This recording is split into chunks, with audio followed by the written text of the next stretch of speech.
Hello, everybody. We're almost down to the final week, so it's time to take a look at the polls and do another recap. I know everybody loves the polls when their candidate is ahead and they want to criticize them when their candidate is behind, but let's just see what we've got here on Real Clear Politics across the 7 battlegrounds. So right now across all 7, Trump has opened up a small lead. He's up 0.9%. He's leading in all 7. The narrowest margin is in Wisconsin and Michigan at 0.2. His best state is going to be Georgia at 2.2. So overall, Trump at 48.4. Harris at 47.5. Still well within the margin of error and completely possible that either side can win. Now, given the polls in 16 and 20 have underestimated Trump, I know the markets are showing that he's favored to win, and there's a lot of excitement on that side of the aisle. It's perfectly understandable, but we've still got a little bit of time left. If we go down here and take a look at the graph, we can see that Trump has maintained a slight advantage here. It's nowhere near the lead he had before Biden dropped out, and that his advantage was over 4 points. Maybe we see that gap again here in the final few days, or maybe somehow there's a lot of movement toward Harris and it flips back. Now let's look at the national popular vote here on Real Clear Politics. Right now it's actually Trump who has the lead by 0.1%. That's 48.4 to 48.3. Now if that actually happened, that would be astounding. Trump was never expected to actually win the popular vote. And there's definitely some polls here where Harris is still leading, including from Morning Consult where she's up by 4. And I know some people think this RCP average is a little bit too friendly toward the Republicans. It's possible. We're also going to take a look at the 538 average in just a minute. If you go down here to the timeline, Trump did have a lead here back when Biden was still in the race, but Harris had that big surge at her honeymoon period. But it looks like in the past week here, that lead has evaporated, and now somehow Trump is actually slightly favored. Now, if we look at the race with third-party candidates, it's still Trump ahead by 0.1%. So basically, at this point, the Harris camp is hoping that the polls are underestimating her voters. If they're not, it looks like Trump is favored, and certainly if they're underestimating his support at all, then we could be looking at a much more convincing win. Now let's look at the polling in some of the states. So we did get an update out of Virginia. Washington Post has Harris up 649 to 43. That doesn't seem like an unreasonable result to me. Now we've got an update in New Hampshire. Emerson has Harris up 3 points, 50 to 47. That's wider than it was in 16, but of course much narrower than it was in 20. I don't think Trump is really making a move for that state, but if he thinks he's only down by 3, he could actually try to make a play for it. Now we've got a bunch of swing state polls. In Pennsylvania, Franklin and Marshall and Emerson both have Trump up 1 point. In Wisconsin, Emerson also has Trump up 1 point. In North Carolina, both Emerson and Marist have Trump up 250 to 48. In Arizona, Marist has Trump up 1.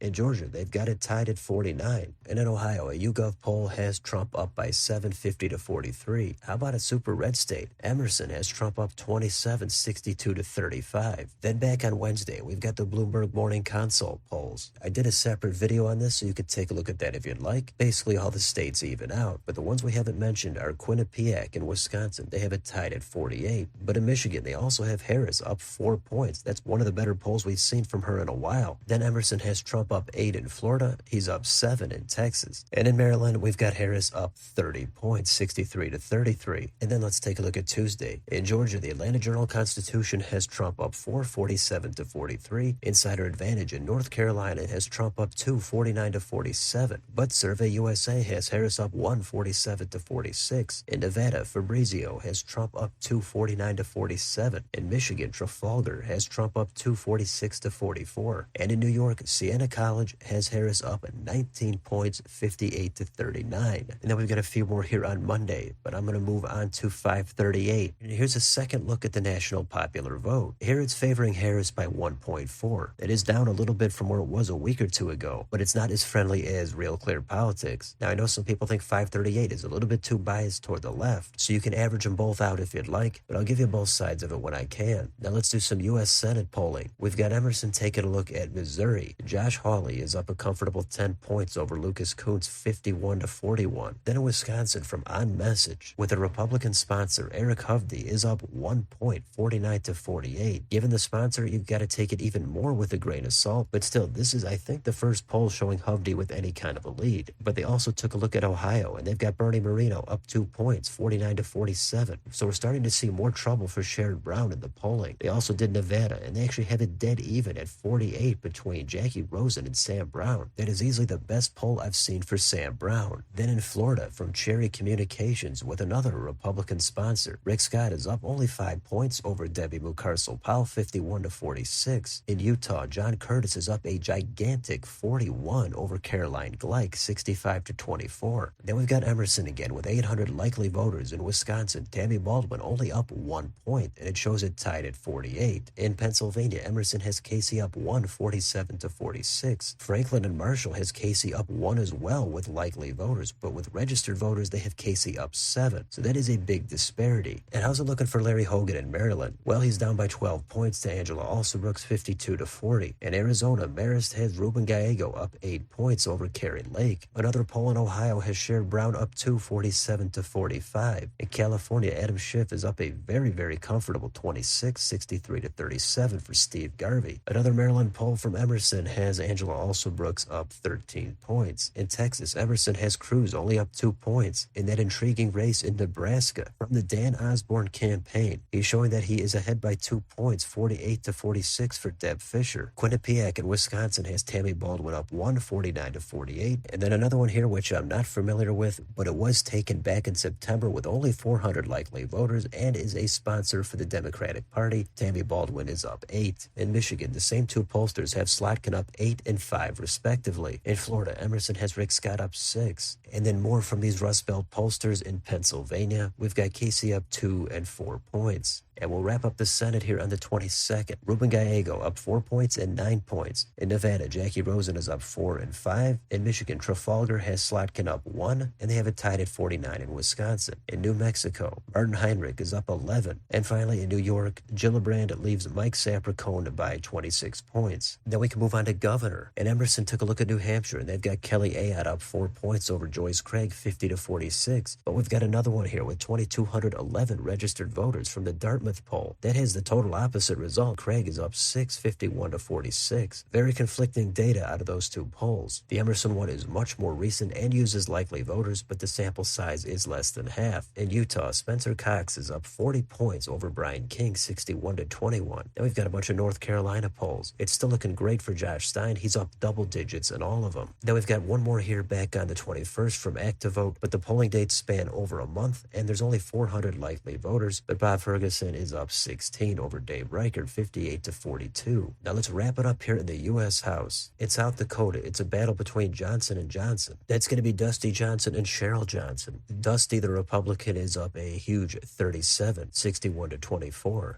Now we've got Ohio's 13th from Coefficient, and from the Kevin Coughlin campaign, he's showing that he's leading by 1 point over Amelia Sykes, 46-45. Anthony D'Esposito is only up by 1 point over Laura Gillen, 46-45. In New Hampshire's second, huge lead for Maggie Goodlander, 21 points. In the first district, Chris Pappas leads by 16. In Alabama's second, this is a likely pickup opportunity here for the Democrats. Shomari Figures is up by 5 points over Caroline Dobson, 50-46. In Virginia's seventh, from the Derek Anderson campaign, he's showing Eugene Vindman, the Democrat, up by 2 points, 44-42. Another South Dakota poll from Emerson, Dusty Johnson again up a huge 36 points. In Virginia's second, this is a competitive district. The incumbent Republican Jen Kiggins is tied at 47, but there's only 373 likely voters, and this is an internal poll from the DCCC. In Florida's fourth, Aaron Bean is up by 7 points, but that also has only 337 likely voters. In New York's 22nd, sponsored by Brandon Williams, he's showing a tied race at 46 between himself and John Mannion. In Maine's second, incumbent Democrat Jared Golden, he's trailing challenger Austin Terrio by 2 points, 47-45. That poll is from the NRCC. But from Digital Research, there's another one here that has it tied at only 38 apiece. The polling dates on that one are almost a month long, and both of these polls don't have a big sample size. Another one in Virginia's second has Jen Kiggins up by 1 point. In Georgia's second, sponsored by the Sanford Bishop campaign, he's got an 11-point lead, and I do expect him to win that comfortably. Then we've got a couple in New Mexico, and the Democrats both ahead by a very comfortable 17 points. In New Jersey's seventh, Tom Keene Jr. is up by 2 over Sue Altman, 46-44. Then there's another one with only 303 registered voters in Maine's first. Shelley Pingree is up an insurmountable 40 points. Then we'll finish it up here on October 22nd. It's tied in Michigan's 10th at the rematch between John James and Carl Marlenga. In Alabama's second, with the Democratic sponsor Shomari Figures is up by 11. In Montana's first, sponsored by the Monica Tranel campaign. She's showing Ryan Zinke ahead by 1 point, 46 to 45. Then Siena College took a look at New York's fourth. That has Laura Gillen up by 12 points over Anthony D'Esposito. And in the first district, Nick LaLota is up over John Avalon by 3 points, 47 to 44. And in the 19th, Survey USA has Josh Riley up 4 points over Mark Molinaro, 46 to 42. In California's 45th, sponsored by the DCCC, Derek Tran is up by 3 over Michelle Steele, 48 to 45. And in Florida's 15th, Anna Paulina Luna is ahead of Whitney Fox by 6 points, 51 to 45. That is sponsored by the Club for Growth.